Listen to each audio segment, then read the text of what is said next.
تو باقی جو ہے جو کراچی میں جو ہو رہا ہے نا، کراچی میں تو دیکھیے یہ ہوا ہے کہ جو کہتے ہیں کہ جو نالے ہیں جہاں سے نکاسی ہوتی ہے پانی کی، ان کی صفائی نہیں ہو سکی بر وقت. جی ہاں. ایک تو یہ ہے کہ جب پانی بہت زیادہ برستا ہے نا، جیسے آج برسا ہے، تو پھر اس میں اس کو اترتے اترتے کچھ دیر تو لگتی ہے. ٹھیک ہے. یعنی اس میں تو آپ بات تو فطری بات ہے، لیکن یہ ہے کہ اس کا نکاس شروع ہونا چاہیے.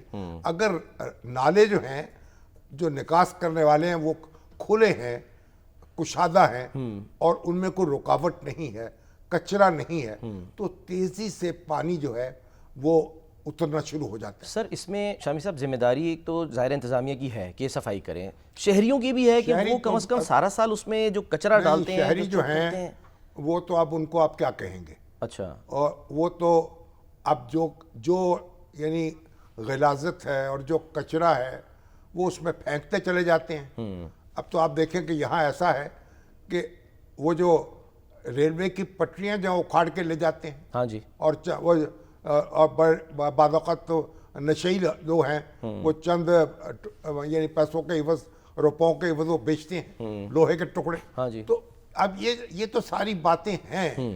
شہری تو اپنی ذمہ داری کا احساس نہیں کر پا رہے، لیکن پھر انتظامیہ کس لیے ہوتی ہے. انتظامیہ دیکھیں نا، اگر شہریوں کو ان کے حال پہ چھوڑ دیا جائے تو جو مرضی کریں تو پھر انتظامیہ کیا ضرورت ہے. پھر یہ جنگل ہو گیا نا، ریاست تو نہ ہوئی. بالکل. تو انتظامیہ کی ذمہ داری ہے کہ وہ چیزوں کی حفاظت کرے، وہاں لوگوں کو آگاہ کرے، ان کو وارننگ دے، کہیں آپ یہ کچرا نہ پھینکیں. اور پھر یہ ہے کہ جو کچرا ہے اس کو کوئی برن کرنے کا، کوئی جلانے کا بھی تو بندوبست ہونا. ہاں جی. تو کچرے کے پہاڑ لگتے چلے جاتے ہیں، پھر ان کو غلاظت اور بدبو جو ہے. سر جب ہم ایسے منصوبے یہاں دیکھ رہے ہیں لاہور میں، محمود بوٹی کے اوپر ہم نے دیکھا کتنا بڑا وہ منصوبہ، تو کیا اس کو فالو کرتے ہوئے میگا سٹی جو کراچی سب سے بڑا شہر ہے اس میں نہیں اس کو فالو کیا جا سکتا؟ دیکھیں ہم لاہور کی مثال دیں گے تو پھر ہمارے مرتضیٰ وہاب صاحب جو کہیں گے جناب ہم بھی بہت اچھا کام کر رہے ہیں. دیکھیں یہاں تو آپ دیکھیے کہ بارش کے پانی کو نکالنے کے لیے زیر زمین ذخیرے بنائے گئے ہیں. جی ہاں. سٹوریج کا اہتمام ہے. بارش کا پانی جو ہے زیر زمین چلا جائے، اور میرا خیال ہے کہ 100 سے زیادہ سٹوریج جو ہے یہ لاہور شہر میں بنا لی گئی. تو اس سے ایک پانی جو ہے وہ منٹوں میں نکلتا ہے. ٹھیک. اور سڑکیں صاف ہو جاتی ہیں، اور کہیں نشیبی علاقے ہیں تو پانی ٹھہرتا بھی ہے وہاں، اور بعد میں کام بھی آتا ہے وہی پانی، لیکن اس میں ریسائیکل اس کا بھی بندوبست ہوتا ہے. تو نکاسی جو ہے، نالے جو ہیں ان کی صفائی کی جائے. پھر اس کے بعد یہ کہ یہ میں نہیں سمجھتا انڈر گراؤنڈ سٹوریج جو ہے کراچی میں کوئی بنائی گئی ہے. کراچی میں تو بارشیں بہت کم ہوتی ہیں نا. جی ہاں. کراچی جو ہے ایک زمانے میں تو وہاں برسوں بارش نہیں ہوتی تھی.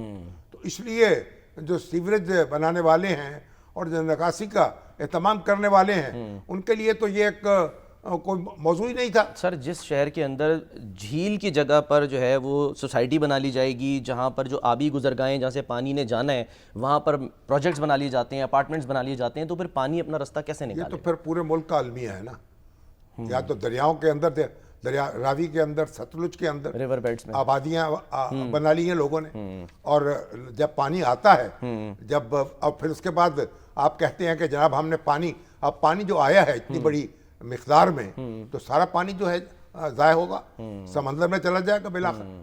اور وہ پانی جو ہے اگر آپ کے پاس ذخیرہ کرنے کی جگہ ہو اور آپ کو ڈیم بنا چکے ہوں تو پانی ذخیرہ کر لیں، بعد میں کام آئے آپ کے.